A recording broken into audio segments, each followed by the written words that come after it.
Good morning, 7th class. How are you? I hope you all are fine. बेटा आज हम पढ़ेंगे पत्र लेखन। मतलब पत्र लेखन क्या होता है, पत्र कितने प्रकार के होते हैं, उसके बाद हम एक पत्र पढ़ेंगे। ठीक है ना। तो ये रहा पत्र। पत्र किसे कहते हैं? पत्र लेखन विचारों के आपसी आदान प्रदान का सशक्त, सुगम और सस्ता साधन है। मतलब पत्र के द्वारा हम अपने विचारों का आदान प्रदान करते हैं। मतलब अपने विचारों को किसी दूसरे को लिखकर बताते हैं और दूसरे के विचारों को पढ़कर समझते हैं। पत्र लेखन केवल विचारों का आदान प्रदान ही नहीं करता, बल्कि इससे पत्र लेखन के व्यक्तित्व, दृष्टिकोण, उसके चरित्र और मानसिक स्थिति के बारे में भी पता चलता है। पत्र लिखते समय कुछ बातों की सावधानी रखनी चाहिए। जैसे है बेटा, सरल और स्पष्ट भाषा का प्रयोग होना चाहिए, सिंपल सी लैंग्वेज होनी चाहिए। ठीक है ना। स्नेह, शिष्टता और भद्रता का निर्वाह होना चाहिए। मतलब आदर, जो आदरपूर्ण होते हैं, सत्कार वाले वर्ड होते हैं ना, वो वाले इस्तेमाल करने। जैसे कि सम्माननीय शब्द जिसे हम कह सकते हैं, ठीक है, जिससे दूसरे की रिस्पेक्ट हो, वो वाले। ठीक है। तीसरा है, पत्र प्राप्त करने वाले का पद, योग्यता, संबंध, स्तर, आयु आदि का ध्यान रखना चाहिए कि हम पत्र लिख रहे हैं तो जिस इंसान को लिख रहे हैं उसका पद क्या है, मतलब पोजीशन क्या है, ठीक, उसकी आयु क्या है, उसके हिसाब से ही हमें अपनी भाषा का प्रयोग करना चाहिए। अनावश्यक विस्तार से बचें। मतलब आवश्यकता से अधिक पत्र को बढ़ाना या बहुत लंबा नहीं खींचना चाहिए। विषय वस्तु की पूर्णता, मतलब जिस विषय को लेकर आप पत्र लिख रहे हैं उस पर पूर्ण ध्यान देना चाहिए और वो पूरी बात लिखी होनी चाहिए।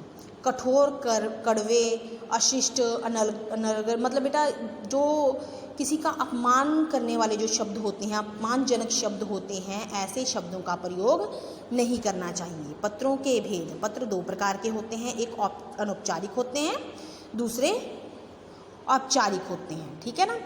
अनौपचारिक पत्र, जिन लोगों के आपसी संबंध आत्मीय होते हैं, मतलब ऐसे लोग जिनके साथ हमारा संबंध होता है, उनको जो पत्र लिखे जाते हैं वे अनौपचारिक पत्र कहलाते हैं। जैसे कि हम अपने माता पिता को पत्र लिखें, अपने दोस्तों को, रिश्तेदारों को, सगे संबंधियों को पत्र लिखते हैं, तो ऐसे जो पत्र होते हैं उन्हें कहते हैं अनौपचारिक पत्र।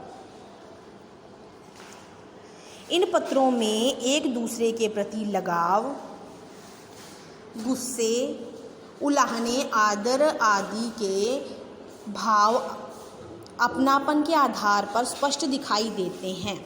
इसमें बनावटीपन की मात्रा बहुत कम होती है। वाक्य संरचना बातचीत के स्तर पर आ जाती है। मतलब हम ऐसे, जैसे हम अपने दोस्तों से बात करते हैं वैसे ही हम पत्र लिखते हैं। मन के भावों और विचारों को बिना किसी संकोच के प्रकट कर लेते हैं। इनमें औपचारिकता का समावेश नहीं होता है। प्राय सभी प्रकार के सामाजिक पत्रों को इसी श्रेणी में रखा जाता है। जैसे कि विवाह, जन्मदिन, गृह प्रवेश, मुंडन संस्कार, शोक सूचनाओं, ये जो पत्र होते हैं ये सभी अनौपचारिक पत्र की श्रेणी में आते हैं। पत्र की रूपरेखा बेटा कैसी होनी चाहिए? पत्र दाईं ओर से भेजने वाले का पता, ठीक है ना, दाईं ओर बेटा, कॉपी की दाईं ओर, आपकी जो ये उत्तर पुस्तिका होती है, कॉपी को बेटा हम उत्तर पुस्तिका बोलते हैं, उसके दाईं ओर होता है बेटा ये हिस्सा, ठीक है ना, ये दाईं ओर होता है। दाईं ओर भेजने वाले का पता होता है, उसके नीचे दिनांक मतलब तारीख होती है। पत्र प्राप्त करने वाले के प्रति अभिवादन या संबोधन होता है, जैसे कि श्रीमान जी लिखते हैं ना वो वैसे। पत्र प्राप्त करने वाले से संबंध अनुसार अभिवादन किया जाता है। पत्र लिखने का कारण यानी विषय लिखा जाता है। समापन होता है। बाईं ओर, मतलब कॉपी के बाईं ओर पत्र लेखक का नाम, मतलब लिखने वाले का नाम, संबंध, पत्र लिखने वाले का नाम होता है। ठीक है ना। नीचे की तरफ बाईं ओर होता है बेटा कॉपी की ये वाली साइड। ठीक है। आगे है बेटा औपचारिक पत्र, जिन लोगों के साथ औपचारिक संबंध होते हैं उन्हें औपचारिक पत्र लिखे जाते हैं। पत्रों में व्यक्तिगत और आत्मीय विचार नहीं प्रकट किया जाता। इनमें अपनेपन का अभाव होता है, मतलब अपनापन नहीं दर्शाया जाता। इनमें अपने विचारों को भली भांति सोच विचार कर प्रकट किया जाता है, मतलब जैसे हम दोस्तों को पत्र लिखते हैं तो कुछ लिखने से पहले सोचते नहीं हैं कि हमें कैसे शब्दों का प्रयोग करना है, कैसी भाषा का प्रयोग करना है, लेकिन इन पत्रों में इन सब चीज़ों का ध्यान रखना पड़ता है। प्राय औपचारिक पत्र सरकारी और गैर सरकारी कार्यालयों में, अधिकारियों या निजी संस्थानों में पत्र पत्रिकाओं के संपादकों, अध्यापकों, प्रधानाचार्यों को जो पत्र लिखे जाते हैं, व्यापार के लिए जो पत्र लिखे जाते हैं, उन्हें कहते हैं औपचारिक पत्र। की रूपरेखा देखो बेटा कैसी होती है। पत्र का क्रमांक होता है, क्रमांक मतलब लेटर नंबर, ठीक है ना। कार्यालय विभाग का नाम होता है, मतलब जिस विभाग में, जैसे हम स्कूल में भेज रहे हैं तो हम स्कूल का नाम लिखेंगे। दिनांक यानी तारीख होती है। प्रेषक का नाम तथा पद होता है। प्राप्तकर्ता का नाम तथा प्राप्तकर्ता होता है बेटा जिसे पत्र भेजा जाता है। विषय का संक्षिप्त उल्लेख होता है। संबोधन भी होता है। विषय वस्तु होती है, मतलब जो हमें पत्र में अपनी बात लिखनी होती है वो होता है। समापन शिष्टता होती है, ठीक है, जैसे आपका आज्ञाकारी लिख देते हो ना आप वैसे। प्रेषक के हस्ताक्षर होते हैं। प्रेषक भेजने वाला होता है, उसके हस्ताक्षर होते हैं और उसका नाम और उसका पद होता है और साथ में पता भी होता है, ठीक है। तो आज हम पढ़ेंगे बेटा एक अनौपचारिक पत्र या औपचारिक पत्र। दो पत्र होते हैं, उसमें से देखिए बेटा ये पहला पत्र, ये हम पढ़ेंगे पुस्तकालय में हिंदी की पुस्तकें लेने के लिए पुस्तकालयाध्यक्ष के पत्र लिखना है, ठीक है। जो पुस्तकालयाध्यक्ष है उसको पत्र लिखना है। तो ये कौन सा पत्र हो गया, आप बता सकते हैं?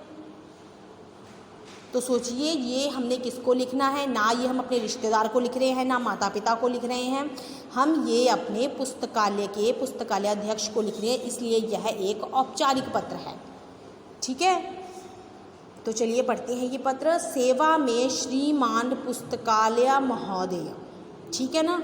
यहाँ बेटा आपके स्कूल का नाम आएगा, यहाँ पे शहर, जैसे यहाँ पे आपका रामगढ़िया पब्लिक स्कूल, यहाँ पे शहर मालेरकोटला, यहाँ पे दिनांक यानी तारीख, फिर उसके बाद महोदय।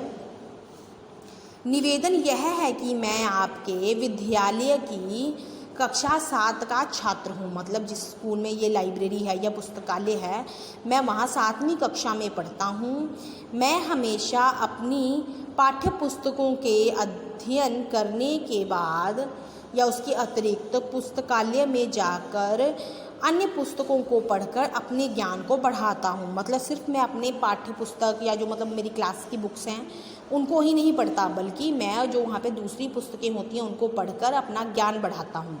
निसंदेह पुस्तकालय में समय समय पर पुस्तकें आती रहती हैं, परंतु उनमें ज़्यादातर अंग्रेजी की पुस्तकें ही होती हैं, संख्या अधिक होती है, मतलब जो इंग्लिश बुक्स होती हैं वो ज़्यादा होती हैं।